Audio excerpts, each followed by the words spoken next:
A VPN, short for Virtual Private Network, is a privacy protection tool that is quickly becoming a must-have. But why do you need a VPN, and how does it work in the first place? A VPN helps your data travel through the internet safely, without big companies or cybercriminals being able to spy on your online activities. Also, a VPN swaps the real location of your device with a new one. This way, you can virtually travel to any country around the globe. So, who can benefit from a VPN? If you're worried about your online privacy, a VPN makes sure your identity and private information are not exposed when you go online.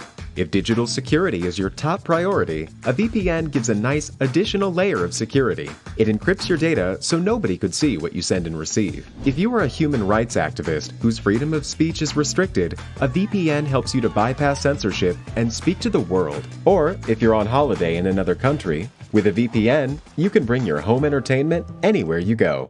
Here's a pro tip: check out Surfshark VPN. It has everything you need in a premium VPN, awesome speeds, and industry-leading protection that covers all of your devices. All you have to do is click Connect.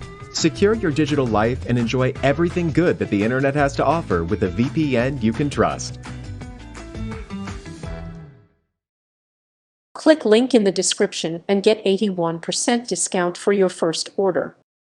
Describing a work's formal elements. Make notes about the use of line. Line is one of the most foundational elements, so a reflection on it is a great place to start. You could consider things like: what kind of marking techniques were used? For example, are the lines smooth or scratchy? Are there a range of thick and thin lines, or are they generally the same thickness? Do the lines recall another artist's style? Jot down your thoughts on the use of tone. When annotating art, tone refers to the piece's use of lights, darks, and shading. As you observe the piece you are working with, notice the way it creates highlights, dark areas, and shades in between. Is the piece predominantly light, dark, or somewhere in the middle? Are there any highlights or dark areas that serve as a focal point in the work? Are there gentle gradients of tone or sharp shifts from light to dark? Describe the forms used in the work. You can look to see if there are any regular forms in the work, like squares or triangles. Make note whether these are pure geometric forms or only suggestions of them, like a house may suggest a square shape. A work might also contain organic freeform shapes. If so, describe them as best you can, asking questions like: are the forms rounded or angular? Are they solid or broken up? Are the forms flat, or do they have depth? List the colors used. Examine the full range of colors used in the artwork. Try to categorize them. For instance, are they mostly primary colors red, yellow, blue, or a set of complementary colors like red and green, or blue and orange? You can also ask: is the piece monochromatic, only uses one color in various shades? Are warm colors yellow, orange, and red, or cool colors blue, green, purple prominent? Does the work make use of earth tones? Describe the textures you see. Artworks have real textures, or the way the work itself feels, such as the smoothness of a polished stone sculpture or the roughness of an oil painting. A work can also have represented textures, for instance, the way a painting might depict the softness of fabric. Either way, describe them. Are they smooth, rough, or both? Do the textures recall natural or man-made objects? Are the textures related to the subject matter in any way? Look for a pattern within the work. Pattern could mean a repeated arrangement of colors, shapes, lines, textures, or other elements. If there is a pattern, it might be obvious, as in a floral print or checkerboard. The pattern might also be more subtle, like the way a piece could alternate between areas of red and areas of blue. Describe the overall composition. How are the elements in the image or work arranged? Is the work more or less flat, or do you see a foreground, middle ground, and background? Are objects in the image close together or far apart? Is the work balanced, or are important elements mostly to one side or the other? Put your thoughts together. Whether you are annotating your own work or a piece by another artist, you'll want to write something about the formal elements of the work. Once you have gathered your thoughts on line, form, pattern, and the other elements, put together a solid paragraph or two discussing how these are used in the artwork.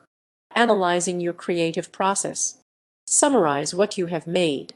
No annotation to your artwork would be complete without a reflection on what you have created. Start by writing a brief description of the piece itself, including its medium, basic subject matter, and style.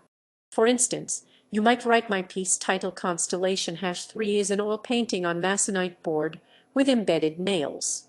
It depicts an angel in a night sky. I rendered the work using a rough impasto painting technique and a cool color palette." Tell the story of your artistic process. For annotations, how you made the work matters as much as what you made. Spend some time describing the process you used, step by step. This can be a simple narrative of the work's development. Mention any sources of inspiration.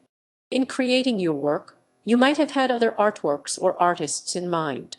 Or you might have been responding to something from culture, like a movie, historical event, or performance.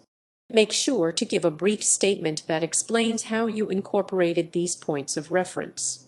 You can also mention if the piece is related to other artworks you've made.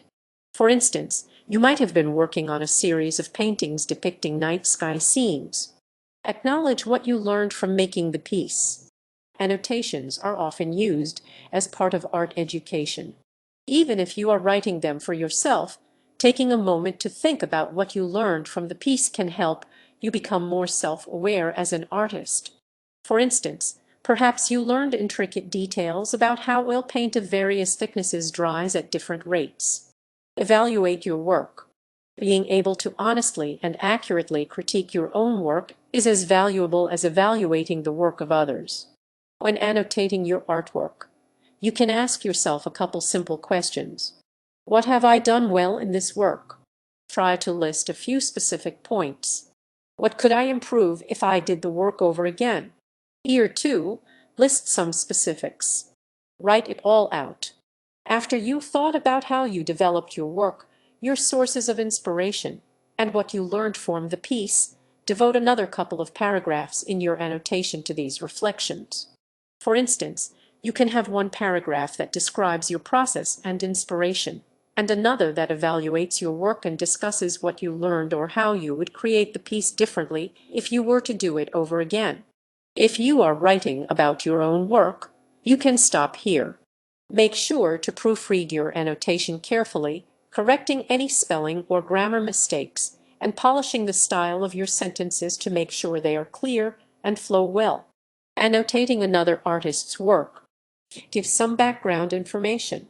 When annotating other artists' work, you will want to consider its context. What is the work's title? Who created it? What do you know about the artist's biography or the history of this work? Describe the work. Draw on your knowledge of the elements of art to write an account of the work itself. Describe its medium and overall composition as well as things like its use of color, line, texture, and form. State the artwork's meaning in your own words. What is the subject or theme of the work? Is it focused on the depiction of an object or individual? Does it tell a story? Or is the work more abstract? Consider for a moment what the artist seems to be saying in the work and summarize it as a message. You could also mention here whether the work seems to relate to something from culture or history or to reference other artworks.